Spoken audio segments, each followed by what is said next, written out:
Muy buenas noches, bienvenidos a Odisea. La política está sometida a un enorme estrés, se tensan las relaciones políticas, se tensan los conflictos, se agudizan los conflictos, mucho nerviosismo y grandes dirigentes políticos que se van a la banquina, que se exceden y pierden las formas. Recién vimos, en Terapia de Noticias, un adelanto de una entrevista de Pablo Sirvent a Elisa Carrió, que se va a conocer el lunes que viene esa entrevista, pero en el adelanto Carrió dice que el ministro de Justicia del gobierno, Germán Garabano, es un imbécil. Bueno, es uno de los datos, solo uno, que pinta este momento de ebullición de la vida pública, este momento donde el nerviosismo de los políticos los vuelve por momentos, los vuelve por un instante irreconocibles, o por lo menos irreconocibles respecto del espejo en el que esperan mirarse o de la imagen que piensan o pretenden o han pretendido proyectar sobre la ciudadanía. En este contexto de exceso, de transgresión, de reacciones inesperadas y nerviosismo, hay que poner al presidente de la Nación pidiendo la destitución de un juez, del juez Alejo Ramos Padilla. Es un episodio verdaderamente raro por varias motivaciones, por varias peculiaridades, por varias razones. El juez Alejo Ramos Padilla es un juez federal de Dolores que está tratando el caso del espía Marcelo D'Alessio. Después vamos a describir bien de qué se trata. Este juez fue al Congreso invitado por la Comisión de Libertad de Expresión, que preside Leopoldo Moró. A raíz de esto, el presidente de la Nación instruye al Ministerio de Justicia, que tiene un representante en el Consejo de la Magistratura, Juan Bautista Maíquez, para pedir la remoción del juez Ramos Padilla. ¿Reveló secretos? No reveló ningún secreto, porque todo lo que contó ya estaba en los documentos que él había hecho públicos, sobre todo en el procesamiento de D'Alessio. Se dijo en su momento que los jueces para ir al Congreso tienen que pedir permiso a la Corte por la reglamentación del Poder Judicial. La verdad, yo miré todo el reglamento que regula la vida de la justicia y no aparece esa prescripción. Y ha habido en todo caso jueces, como la jueza que trató el caso de Lara San Juan, que fue al Congreso a hablar del tema, se reunió en secreto con legisladores de la oposición y del oficialismo, y en los pronunciamientos de la Corte sobre autorizaciones a jueces no aparece que la hayan autorizado. Pero pareciera que es un argumento que no tiene validez. Hay sí en el oficialismo un escándalo de que se ventilen cuestiones judiciales delicadas que afectan enormemente al gobierno y al poder, como vamos a ver después, en el Congreso.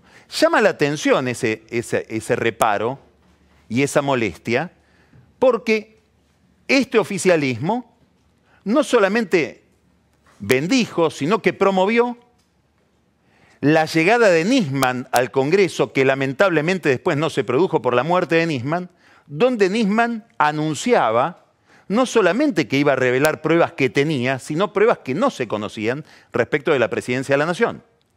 Y eran las entonces diputadas Patricia Bullrich y Laura Alonso quienes promovían esa participación de Nisman en el Congreso.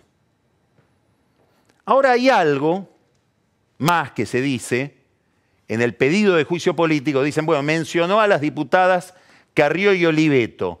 Sí, y hay fiscales y jueces que mencionan al diputado De Vido. Es cierto que la imagen de De Vido es pésima y la de Oliveto y Carrió no es pésima, tienen muy buena imagen, pero ambos son diputados. Si vamos por las reglas, es lo mismo. Ahora, en este enojo del Poder Ejecutivo y de Cambiemos por la participación de Ramos Padilla en el Congreso, hay una ironía, y en todo caso un error.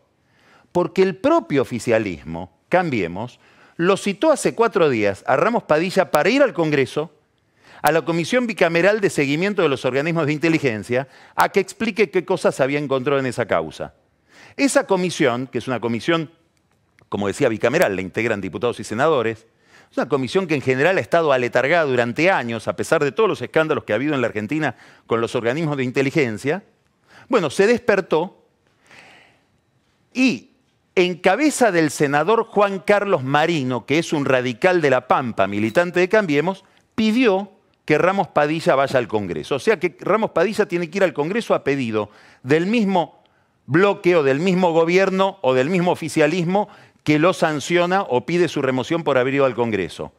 Habrá que ver si se mantiene la invitación o si habrá presiones para que el senador Marino suspenda esa invitación. Podría haber sido todo distinto.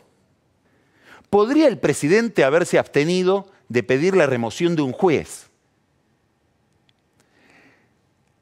Ahora, ¿qué es lo que vuelve sospechosa esta indignación del gobierno? Que, dicho sea de paso, en el pedido de juicio político enumera varias cosas que pide y pide que le manden toda la causa y todas las pruebas, lo cual es raro porque si le estoy haciendo juicio político por algo que hizo, que es ir al Congreso y prestarse a un show político, ¿para qué pedirle toda la causa?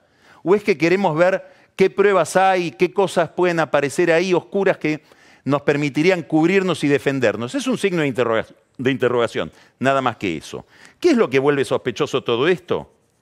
Que cuando Ramos Padilla pidió que fuera D'Alessio a declarar a Dolores desde el Ministerio de Justicia, mejor dicho, desde el servicio penitenciario que depende del Ministerio de Justicia, el mismo Ministerio de Justicia que quiere y le pide al Consejo de la Magistratura remover a D'Alessio, dijeron no podemos mandar al testigo porque no tenemos nafta. Daría toda la impresión de que el oficialismo no quiere que se investigue lo que está investigando Ramos Padilla y que es un aparato de inteligencia descontrolado. Mafias de espionaje clandestino. Esto es lo que está estudiando y es lo que está investigando Ramos Padilla. Y posiblemente es esto lo que le molesta al gobierno y por eso pide nada menos que la voz del presidente su destitución. ¿Por qué? ¿Con qué se encuentra Ramos Padilla cuando empieza a estudiar el caso?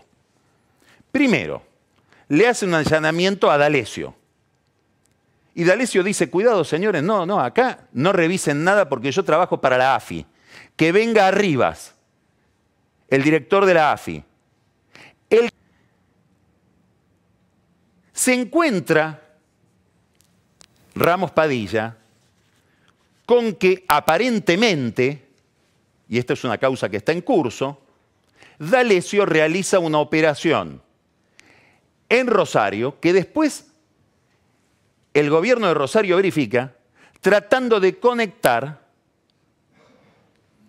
fraudulentamente al socialismo que gobierna la provincia de Santa Fe y que es opositor del gobierno nacional con el narcotráfico de los monos. Se encuentra Ramos Padilla con militares, concretamente 2, Schettino y Vives, ligados a Carrió, que con conocimiento de Carrió o sin ese conocimiento realizarían en combinación con D'Alessio tareas de espionaje en contra de funcionarios acusados de kirchnerista, empleados acusados de kirchnerista en la aduana, en la época de Gómez Centurión. Esto es lo que hace que nombre a Carrió y a Oliveto Ramos Padilla en el Congreso. Se encuentra con distintos informes de inteligencia, que claro, uno dice son informes de inteligencia, tiende a pensar debe ser cierto, puede ser todo mentira. Concretamente hay uno que por la información que yo tengo es todo falso, pero donde D'Alessio lo informa a Bogoliuk, es decir, a este comisario que reporta a la AFI, de cuestiones que tienen que ver con la vida personal de María Eugenia Vidal y con relaciones entre el gobierno de la provincia de Buenos Aires y un medio de comunicación, un canal de televisión, que estaba entre los que invitaba a D'Alessio como un gran prócer de la lucha contra el narcotráfico. Si esto fuera así, bueno, D'Alessio lo informaba a Bogliuc y se supone que Bogliuc a Magdalani, quiere decir que estamos en presencia de un espionaje clandestino de gente del gobierno contra gente del gobierno, o gente de Cambiemos contra gente de Cambiemos. Sería la AFI espiando o informando o inventando historias sobre María Eugenia Vidal y su vida personal. D'Alessio, sobre todo en el caso de Rosario, aparentemente le informa a un señor que se llama Darío, que sería Darío Biorci. Es nada menos que el jefe de gabinete de Silvia Magdalani y cuñado de Silvia Magdalani. Nota al pie de página. Pedirle ya perdón a Jorge Triaca, pedirle perdón a Marcos Peña, todos aquellos que tuvieron que deshacerse de sus parientes dentro del gobierno por un decreto que impedía el nepotismo, porque Silvia Magdalani sigue teniendo a su cuñado como jefe de gabinete. Es una broma. Lo que importa de lo que está haciendo Ramos Padilla, que se metió con lo que no hay que meterse, y es el submundo de la inteligencia, contaminación vergonzosa que ofende a la democracia argentina entre servicios de inteligencia oficiales o clandestinos y la justicia, sobre todo la justicia federal. Ahí está husmeando Ramos Padilla y da la impresión de que por eso se lo quiere destituir. ¿Quién le pagará a D'Alessio todas esas operaciones que hacía? 47 bolsas de residuos de documentación de inteligencia se llevaron de la casa. ¿Por qué digo esto? Porque si no pudieron descubrir que existe D'Alessio, así le vamos a ganar al narcotráfico.